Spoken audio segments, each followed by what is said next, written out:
Sir இப்போ நம்ம state சைட்லாம் ஒரு வழக்கம் உண்டு. இந்த மாரி சாமி படங்கள் எடுக்கிறப்போ வந்து இந்த மாரி அடுத்தடுத்த மரணங்கள் நிகழும்போது ஒரு மூட நம்பிக்கை வச்சிருப்பாங்க. சாமி விஷயம் படம் எடுக்கிறதுனால தடைபடுற மாரி அந்த படத்தையே ஸ்டாப் பண்ற மாரி. ஸோ அந்த கர்நாடகா ஸ்டேட்ல இந்த மாரி மூட நம்பிக்கை விஷயங்கள ஃபாலோ பண்ணுவாங்களா?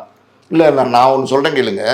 இது சினிமாவில் வந்து சில விஷயங்களை வந்து ஃபாலோ பண்ணுறது பார்த்தீங்கன்னா, இங்கே நம்ம இந்திய சினிமாவை பொறுத்த வரைக்கும் பார்த்தீங்கன்னா, ஒரே ஃபார்முலா தான் ஃபாலோ பண்ணுவாங்க. அது வந்து எல்லாருக்குமே அந்த கடவுள் நம்பிக்கை உண்டு, எல்லாருக்குமே அந்த பக்தி உண்டு. அதாவது கடவுளே இல்லைன்னு சொல்கிற ஆள் சினிமாவில் நடித்தா கூட, அவர் ஒரு படம் தயாரித்தா கூட, அந்த படத்துக்கு சில அதாவது சினிமாவில் சில சம்பிரதாயமான சில ஃபார்மாலிட்டிஸ் இருக்குது பார்த்தீங்களா, அதெல்லாம் நீங்கள் பண்ணிட்டு தான் செய்வாங்க.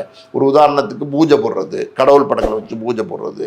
அதுக்கப்புறம் பார்த்தீங்கன்னா டெய்லி ஷூட்டிங் வந்து டே டு டே வந்து ஷூட்டிங் நடக்கும்போது கேமராவுக்கு வந்து பூஜை போட்டு தேங்காய் உடைப்பாங்க. இதெல்லாம் மூட நம்பிக்கையாக தெரியலையா உங்களுக்கு? அதாவது வந்து கேமரா வந்து ஒரு ஒரு சயின்டிஃபிக் இன்வென்ஷன். அது வந்து ஒரு எப்படி சொல்கிறது, அது வந்து ஒரு கருவி.